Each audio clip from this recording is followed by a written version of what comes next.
Joining us, Mr. David Heffernan, and we have Luke Pettigout. Now, we were going to have Luke Pettigout live and in person with David, but since this is the ugly truth is he missed his flight. So at least we have him.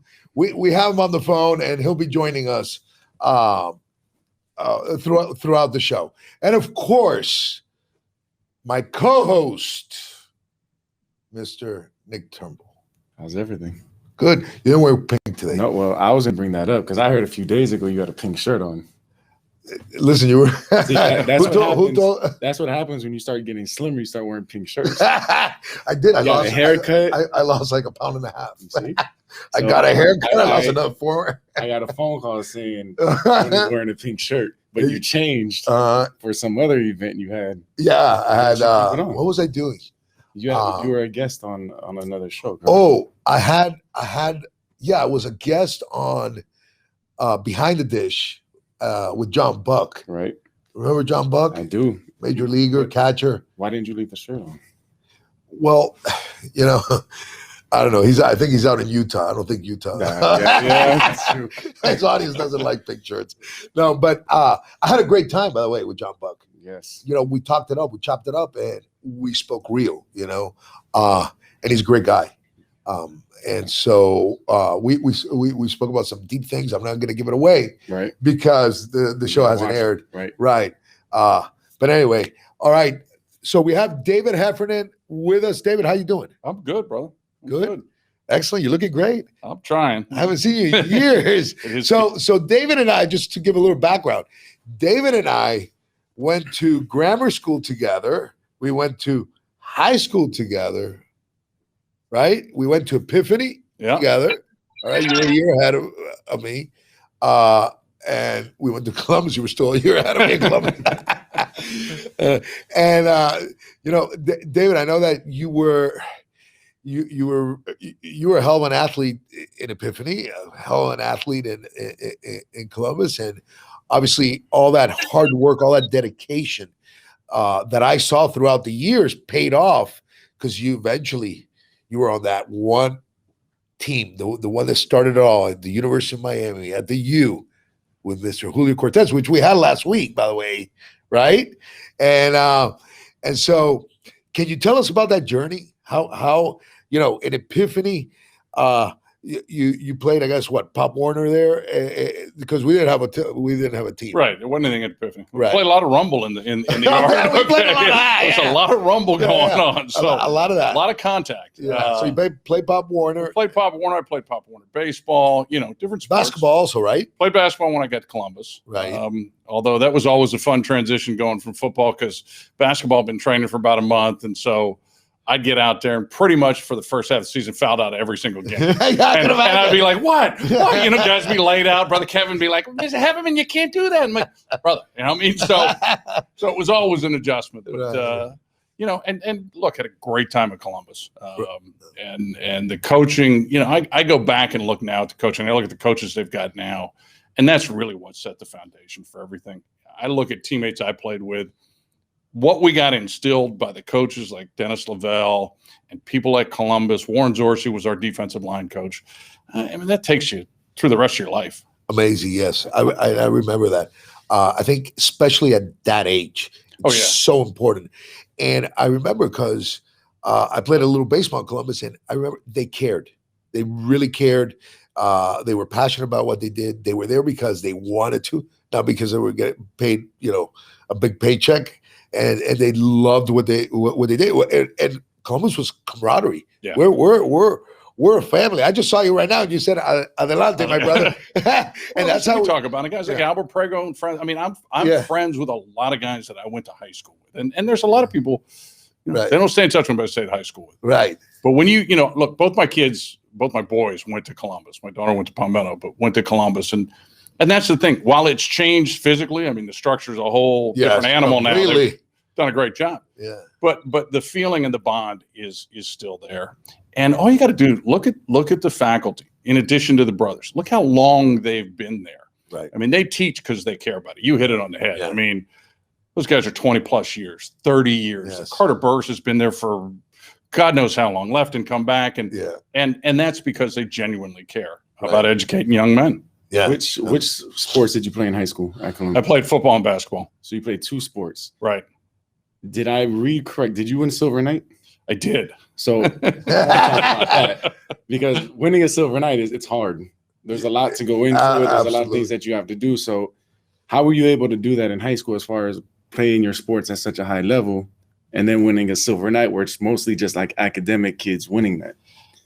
That's a good question. I mean, I was stunned when I won. I mean, I'm sitting in the audience. I was talking to a buddy of mine, Rich Kelly, who went to Curly, and they're reading this stuff, and you read the accolades, and I'm like, I got no shot at any of this, So I was surprised. I mean, a lot of it was volunteer work. I did stuff with Special Olympics and other things. I mean, it's as with anything, if you think you don't have time, you won't have time, but you can always find time. Right. And, we all just continue to make excuses, but you can find time to do different things. And, but yeah, I was as stunned as anybody that I won. Right. I mean, out of all the things I read, that was one of the most impressive things because just playing one sport and doing your school is a commitment in itself.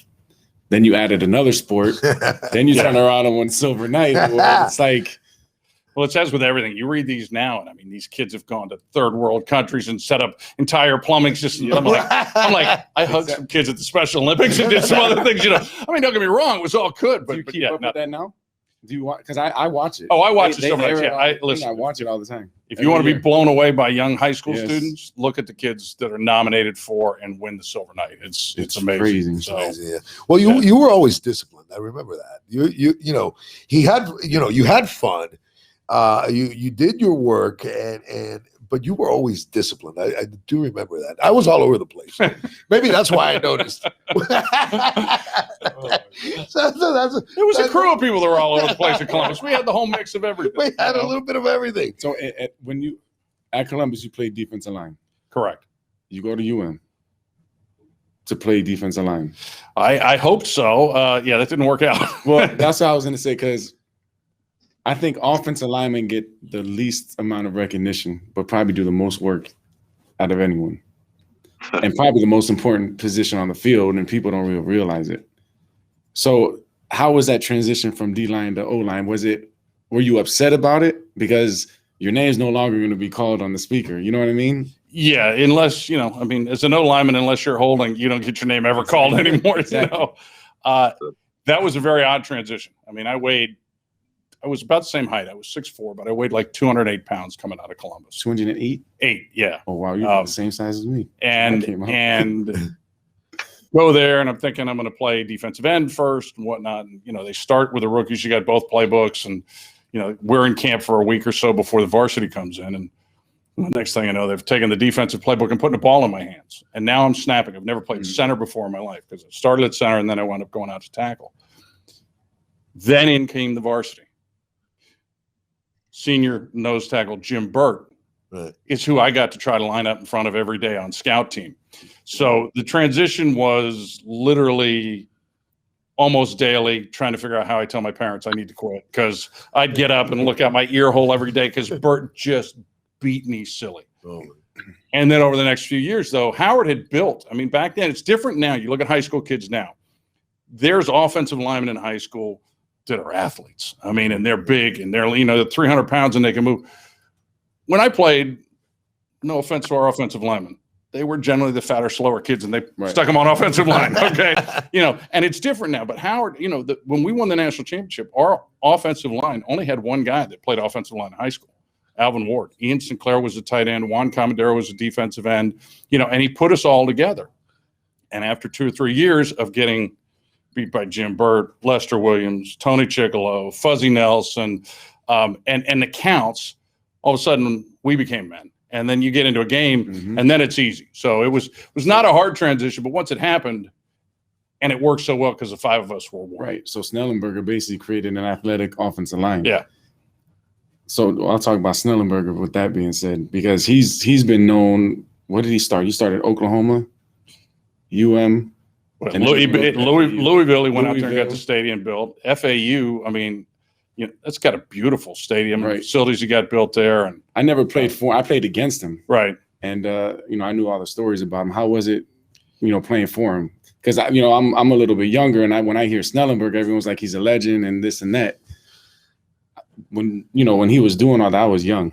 Of course, I remember him because I was a UM fan growing up. Sure. No, listen, Howard was the man, plain and simple. But bottom line was, you were terrified. I'm still terrified of the guy. You know what I mean? He called me to invite me to his 80th birthday party up at this place up in Palm Beach, and my assistant says Howard, Coach Schellenberg's on the phone. I'm like, yeah, right. I'm thinking it's Prego or somebody else, picking up the phone. And the good thing about Howard is nobody can. You hear the voice, you're like, I'm sitting up straight. But he was great because you know what I mean. He laid it out. He pushed us to limits. You thought you could never get to. Right.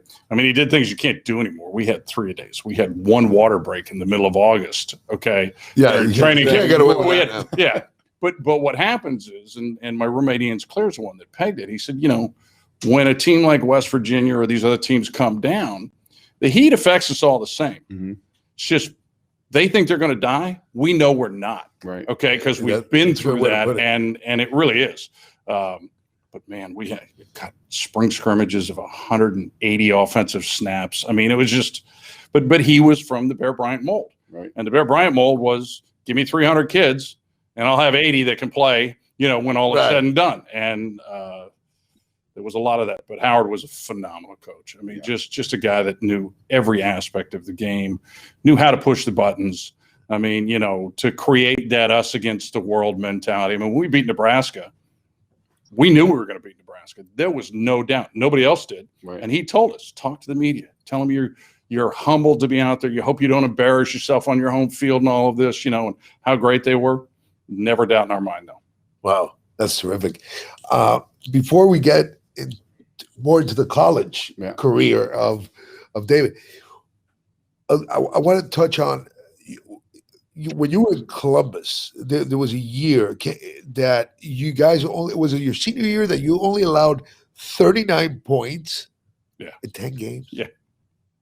Who was on that line? So that defensive line, because we ran a 4-4, which Columbus has historically done, was myself and Johnny McVeigh at tackle. Julio's one of the defensive ends, and a guy by the name of Hank McGinnis was the other outside end. Yeah. And your boy Albert Prego, to show you how tough we were, was one of our outside linebackers. I remember. Tough. I mean, you guys were tough. Tough. Listen. And we lost 2 games that year. We lost 3-0 to Jackson and 8-0 to Miami Springs. So they stick with you. Those are the only 2 games we lost. Wow. And I know because I declined a penalty and the kid kicked a 45-yard field goal it was one of the what was the kicking family, but the kid at Jackson. Yeah. And I declined that. Never forget declined that penalty because I'm like, he'll never make a 45-yard field. Yeah, he did. He did. And we lost 3-0. Oh. Not that it bothers me anymore, Is that a record? Does that record still stand? Do you know if that's a record or? I think so. I mean, we had 6 shutouts, and I think on the scoring end it might be, but it's the greatest thing now is somebody started a Facebook page of Miami-Dade County football, and everybody's coming out of the woodworks and posting stuff from their season. We had this, and Grant and I were talking a little before this. The amount of talent, and still to this day, obviously, when you look at it, but the amount of talent, we just kind of take it for granted of what comes out of South Florida. We spoke about in high school football. I mean, pick any roster you want in college. There's going to be at least a handful of South Florida kids. It's crazy. And we talked about it. Yeah, and I feel when South Florida kids are more prepared. They're the ones that are starting quicker when they go away. And I think that, look, I coached a lot of Pop Warner and everything else, and Grant's coached tons of Pop Warner. Kids play at a high level at a little age down here. Yeah. I mean, they learn the game quick. And by the time you get to high school, you better be ready. And, we spoke about because of all that talent, all that skill, we talked about all these other criteria, all these boxes that you have to check off in order to make it. It's like, it has to have your discipline, his injury-free career, and the list goes on and on and on and on and on.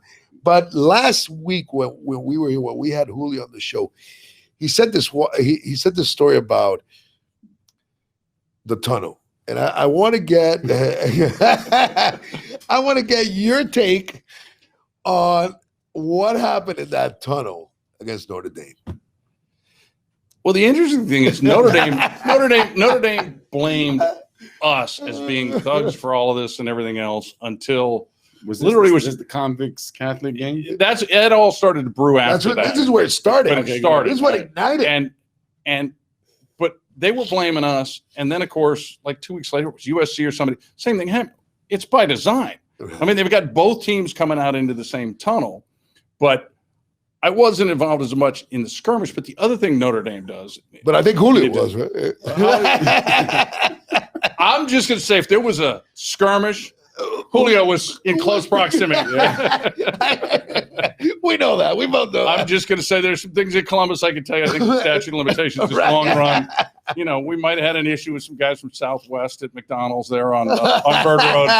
It's possible. It's possible. But the other thing they did is, as we hit the field, the band is coming off the field. So they compress you with the band coming. And it's all just a setup thing. But yeah, I can just tell you, as the trumpet player was coming, and my buddy, our starting center, Ian Sinclair, was in front of me, he might have stiff-armed the end of a trumpet. It didn't look good on the trumpet player. Okay? and that's where the whole thing started. That's where we get our reputation, right? Well, Luke, do you remember that? Oh, of course, yes. That was definitely that was. I mean, for Miami, that was the highlight of the game. You know. Yeah. Where were you during that time? I was at home watching. I had a good, I call my big brother, but I had a friend, Mike Brennan, who was a starter on the team at it was called Quick Tackle. They flip-flopped the tackles back then. But so I was home watching the game, and you know, my dad was there. He trained Mike Brennan to go there, and so I was just I was mesmerized by the obviously the fight in the tunnel, and everyone ended up together, and it was just that was something that these days you see a little more often. Guys come out on the field and talk trash and things like that, but back then everyone kind of traveled together, and I don't think it was much, but yeah, there was a little bit of pushing and shoving. Yeah, well, that's where we got our reputation. The youth, that is. Well, I mean, that's come when on. we were winning championships, remember? Those were great. Those two teams, Notre Dame, Miami back then, Penn State as well. Those three teams really battled every year for the national championship. So, now you can't say enough about the players that played on those teams, especially out of Miami. Obviously a lot of talent, Hall of Famers. Notre Dame had some great ones as well. So it was just every game, it was a hard fought battle. It was the game of the year every year, game of the century every year. Was when you were at Miami, was there like a legit hate towards Notre Dame? Yeah. Okay, so I'm asking that because I wanted to ask Luke the next question. Since there was already a hate that built up when you committed to Notre Dame, did you inherit that automatically? Did you couldn't stand Miami? Well, listen, it's as a fan, you're either a fan. I mean, if you play football, you have your teams, your favorite teams. So you know who the good guys are, and it's just like the same as a movie. There's a good guy and a bad guy in sports. And so, not that Notre Dame's better than Miami or Miami is better than Notre Dame, but it was very highly competitive. And so, that's, when you go to compete, that's how you think, it's do or die essentially. So I love Miami. I respect them for the talent. Obviously, you guys talk about the heat, what you practice in. Back then, yes, much worse. Snellenberger and Bear Bryant, Brian used to take the guys into the woods and chop into the mountains and chop wood for training camp. So these days, kids, we'd have had mountains now, would have done it. So my family, they've watched football many years, and so I know quite a bit about the history of how things were done back in the day, and it obviously carries over. I played for Lou Holtz, and to this day, every day I wake up and thank him for helping me get to where I got to as well. So it was just, it's like Nick Saban these days, and Urban Meyer, and guys, they don't come along every so often. They only come along every so often. So you have to really appreciate every game. All right. So, David, one other thing I want to talk to you about your college career when you basically won the championship. Have you ever felt like that again, or was it, what kind of special feeling was it when, basically it was an upset? Oh yeah, well we were double digit underdogs. Okay, I mean, but it was also the planets truly had to align, because we didn't have the BCS or the college football playoff at that point, and we were 5. Nebraska was 1, and I think it was Texas lost, Auburn and Michigan tied, Georgia lost, and we were the last game that day. So we saw it all unravel to come down to, hey, if we beat these guys, we should be number 1. And so that added to the whole motivation, the excitement, and everything, I'm sure. Yeah, well, and again, it's all the credit to Howard and our staff, in that they looked at it and said, we can spread the field on these guys. We can run these guys like they haven't seen. And everybody, greatest team in America was Nebraska. The second greatest team was supposed to be their second team. They had the Heisman Trophy winner, they had the Outland winner, they had every award that there could be. And they just, and look, to their credit, they were a great team. But we got on top of them 17-0, and their head was spinning. But, again, great coaches, Tom Osborne. They never let up, man. Tied it up 17-17. We go up 31-17, and they come back down to fantastic game. Yeah, to the 2-point play to go for the win. And again, thank God Osborne has got the class that he has, because if he kicks an extra point there, they're national champs, even with a tie. Was that the game that had that controversy call? Well, no, there wasn't anything controversial on this. That was Nebraska. Maybe Notre Dame game. It was a Notre Dame game with a fumble years ago that had a controversial call with Cleveland Gary. Yeah. But this was no. They went for 2. They got it down. It was 31-30. They went for 2 and went for the win. It's like 39 seconds left, and Kenny Calhoun got a couple fingers on it, tipped it, I remember. and that was it. Yeah. But what a great feeling, and to be able to do that in your hometown too. Yeah. Was just beyond it. It was amazing. Yeah. And that was your. It was my junior year. Yeah. Right. Yeah. And then you got drafted by the Kansas City. Got drafted by Kansas City. Right. Jeez. So and did you? How long did you play with them? Well, I was Hard Knocks before HBO started filming it. Okay, so I got quite a bit of coach wants to see him, bring your playbook, and but I got and all was down toward final cuts. I mean, I got released from Kansas City. I went to Detroit. And Detroit was the worst, because literally there was head coach pulled me in and said, "Look, I'm keeping this other guy who's going to be one other offensive lineman. He played for me at Arizona State, and he's got a family." I'm like, "Well, I didn't play for you, but I'll have a family. I'll get married. I'll adopt a kid." And that was the worst, because literally down to final cuts. So there's no, nobody's walking around tapping you on the shoulder. I walked in, and all the stuff was out of my locker. Oh. And I'm like, man. And the equipment guy's like, sorry, coach wants to see, And then I went to the Jets, and then I spent a year on IR with Tampa Bay, and then decided it was time. It was time. So, and you went to law school, right? I went to law school after that, yeah. So and today you are a practicing attorney. Till I get it right. That's awesome. But you're also you do a lot for this community. And I want to talk a little bit about that too. And you're on the Orange Bowl committee also, right? Correct. Yeah. I've been on the committee coming on 12 years now.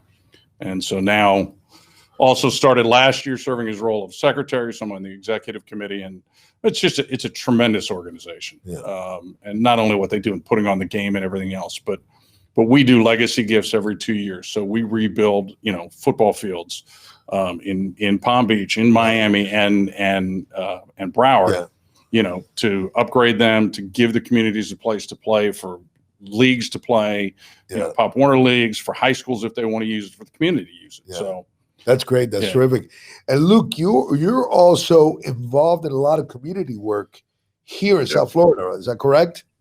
Yes, I am. I do. I appreciate Florida in general. I played for the Bucks for 1 year and got hurt, but lived in Tampa for 5, and obviously I've been back and forth from Miami since '96. Played in the Orange Bowl down there, so I definitely appreciate it for what it is, and the people. I do some work with different hospitals, do some murals, just kind of because offensive linemen, we're in the front, we lead the way, so to speak, and so that's kind of how I approach things there with different, whether it's art projects or there's a cemetery that's a project that I'm looking into restoring, which has been it's been pretty much left unkept for years, and needs to be kind of cleaned up and made right. And so basically just community outreach projects. Obviously the sports industry in South Florida is top notch. You can play all year long, whether any sport you want. Enjoy the weather, enjoy the people, enjoy the environment. It's just it's a great place to be, and so I'd like to help lead the way and help other people. That's terrific. That's great. And David, do you have? Because I just want to add to, because when we had Julio Cortez here, he was saying some crazy stories when we were off the air. But do you want to add your own personal story to this whole, you legacy, this mystique of the U, of especially that year, because he was saying stories. Which was that story that he said about the gator? You remember? Oh, yes. You want me to bring that? I'll say it. Same story. I don't know the story. I want him to say. He has to know the story. Did you ever drown a gator during Gator Week? He's an attorney, remember? Yeah, but the statute of limitations. 7 years, right? I don't know that I want PETA after me, but well, did you witness it happen? No, I can't. I've heard stories. I didn't witness it. I've heard stories. I'll leave it at that.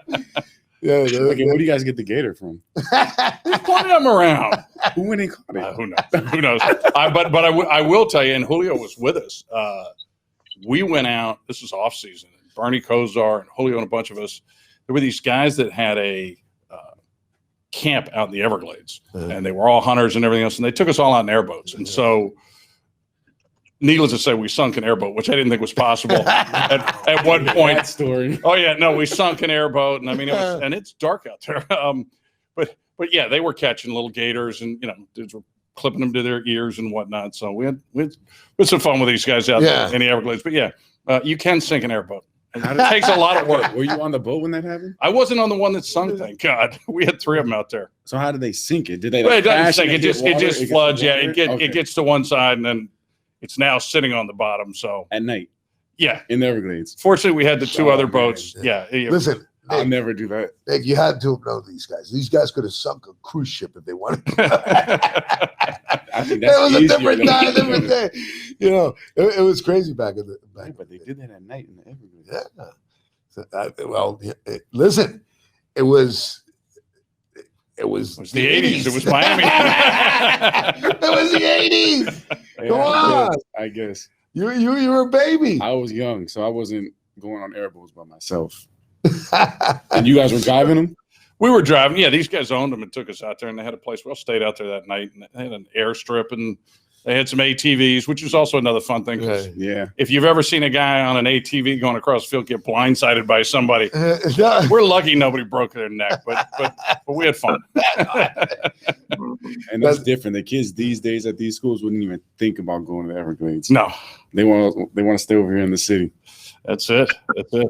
I'm not sure that's safer, but it's I don't know if it's safer either, but that's different. Yeah. You know what I mean? You don't normally get that here in Miami.